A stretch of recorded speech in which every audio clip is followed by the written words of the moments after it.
រឿងអ្នកនេសាទនិងត្រីមាសមានពេលមួយនៅភូមិស្ងាត់មួយក្បែរសមុទ្រមានអ្នកនេសាទក្រីក្រម្នាក់ឈ្មោះអេលីយ៉ាជារៀងរាល់ព្រឹកគាត់បោះសំណាញ់ទៅក្នុងទឹកដែលមានរស្មីដោយសង្ឃឹមថានឹងចាប់បានល្អប៉ុន្តែថ្ងៃមួយគាត់បានទាញអ្វីដែលអស្ចារ្យពោលគឺត្រីមាសដែលបញ្ចេញពន្លឺដូចព្រះអាទិត្យ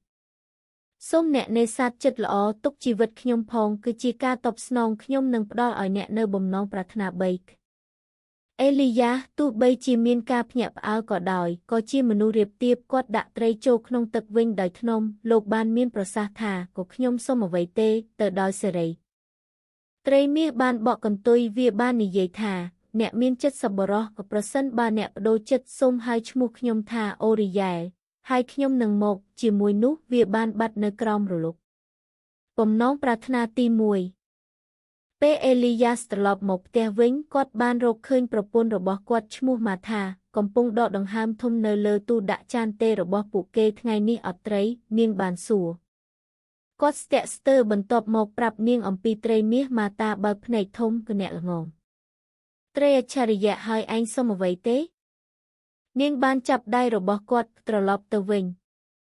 សុំផ្ទះធំមួយនិងអាហារច្រើនដោយស្ទាក់ស្ទើរអេលីយ៉ាបានត្រឡប់ទៅច្រាំងវិញហើយខ្សឹបថាអារីយ៉ែត្រីមាសនៃសមុទ្រចូលចេញមកស្ដាប់ការអង្វររបស់ខ្ញុំទឹកបានភ្លឺឡើងហើយត្រីមាសបានលេចចេញមកអ្នកនេសាទចិត្តល្អចង់បានអ្វីអេលីយ៉ាបាននិយាយថាប្រពន្ធខ្ញុំប្រាថ្នាចង់បានផ្ទះធំមួយនិងអាហារនៅលើតុរបស់យើងត្រីបានឆ្លើយថាក៏រួចរាល់ហើយក៏ហើយដោយពន្លឺភ្លឺមួយវាបានបាត់ពេលអេលីយ៉ាត្រឡប់មកផ្ទះវិញគាត់ក៏ហត់ខ្ទមតូចរបស់ពួកគេឥឡូវคล้ายជាខ្ទមដ៏ធំមួយដែលមានដំបងស្រស់និងផ្លែឈើនៅលើតុម៉លថាទះដៃដោយក្តីរីករាយបំណងប្រាថ្នាទី2ថ្ងៃបានកន្លងផុតទៅហើយម៉លថាកាន់តែស្ងប់ស្ងាត់ផ្ទះនេះស្អាតប៉ុន្តែមិនមែនជាអ្នកមានទេយើងអាចមានសម្លៀកបំពាក់ល្អនិងអ្នកបម្រើអេលីយ៉ាដកដង្ហើមធំប៉ុន្តែធ្វើដូចដែលនាងសួរគាត់បានហៅត្រីហើយម្ដងទៀតអូរីយ៉ែលបានផ្ដល់ការចង់បានពេលគាត់ត្រឡប់មកផ្ទះវិញប្រពន្ធគាត់ស្លៀកពាក់សូត្រហើយផ្ទះរបស់ពួកគាត់បានคล้ายទៅជាផ្ទះធំមួយប៉ុន្តែម៉លថាមិនពេញចិត្តឡើយបំណងប្រាថ្នាទី3ល្ងាចមួយម៉លថាសម្លឹងមើលមេឃហេតុអ្វីបានជាយើងគួរតាំងលំនៅជាផ្ទះ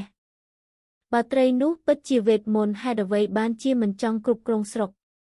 អេលីយ៉ាស្ទាក់ស្ទើរលោកបានប្រមានថាអំណាចមិននាំមកនៅសុភមង្គលទេ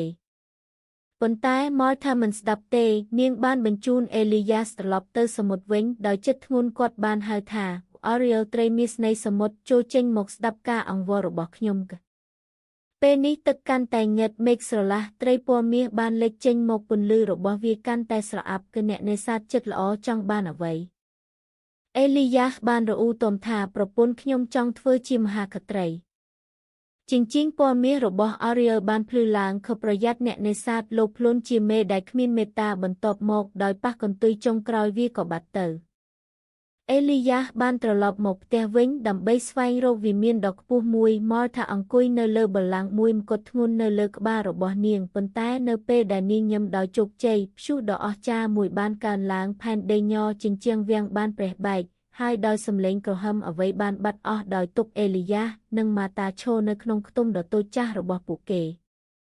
ត្រីមាសមិនដែលឃើញទៀតទេហើយទោះជាអេលីយ៉ាសោកស្ដាយក៏ដោយគាត់មានអារម្មណ៍ស្ងប់ស្ងាត់យ៉ាងចម្លែកចាប់ពីថ្ងៃនោះមកគាត់ស្កប់ស្កល់នឹងអ្វីដែលគាត់មានព្រោះគាត់បានដឹងថាសុភមង្គលពិតមិនត្រូវបានរកឃើញនៅក្នុងទ្រព្យសម្បត្តិឬអំណាចនោះទេប៉ុន្តែនៅក្នុងភាពរីករាយដ៏សាមញ្ញនៃជីវិតដូច្នេះហើយគាត់រស់នៅដោយបន្ទាបខ្លួនប៉ុន្តែដោយរីករាយដោយបាននេសាទនៅមាត់សមុទ្រចុងបញ្ចប់